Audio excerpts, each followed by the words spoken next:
प्रधानमंत्री नरेंद्र मोदी आज बेंगलुरु में हैं। वो यहाँ बेंगलुरु के संस्थापक नंद प्रभु कैंपेगौड़ा की मूर्ति का अनावरण करने के लिए आए थे, जो कि कांस्य से बनी है और ये मूर्ति 108 फीट ऊंची है। लेकिन इसको लेकर सियासत जारी है। उसके बारे में हम बताते हैं। कैंपेगौड़ा कौन थे, उनके बारे में भी आपको जरूर बताएंगे।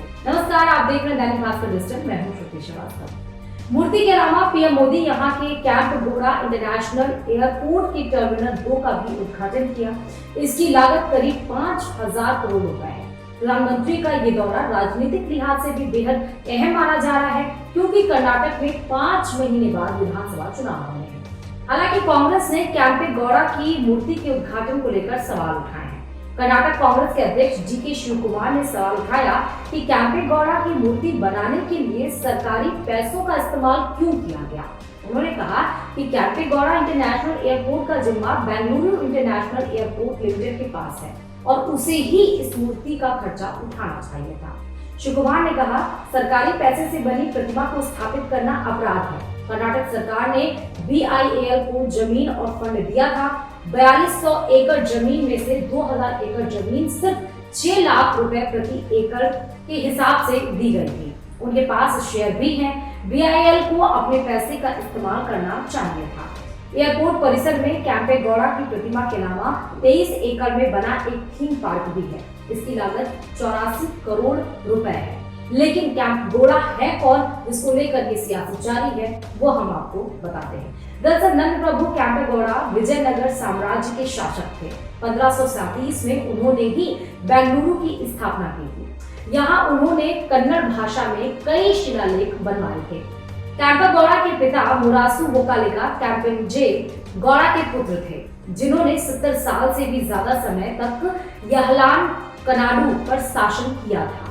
माना जाता है कि 15वीं सदी में उनका परिवार तमिलनाडु के कांची से कर्नाटक आ गया था और विजयनगर साम्राज्य का शासन संभाला।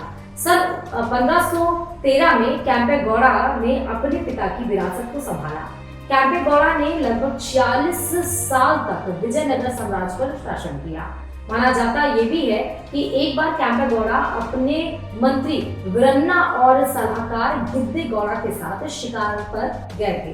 तभी उन्होंने एक ऐसे शहर की कल्पना की थी जहां किले, टैंक, छावनी, मंदिर और कारोबार करने की सुविधा हो। कैंपेगौड़ा ने पहले शिवगंगा रियासत पर जीत हासिल की और बाद में डोमलूर को भी जीत लिया। डोमलूर पुराने बेंगलुरु एयरपोर्ट की सड़क पर स्थित है। 1537 में उन्होंने बेंगलुरु किले का निर्माण किया और शहर बसाया और अपनी राजधानी को यलहांका से बेंगलुरु में स्थानांतरित कर लिया।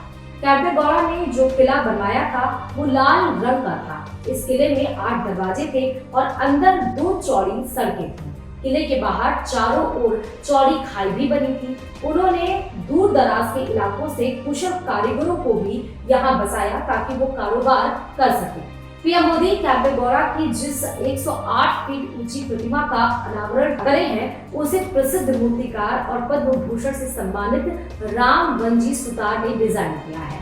सुतार ने गुजरात में सरदार पटेल की मूर्ति को भी डिजाइन किया था।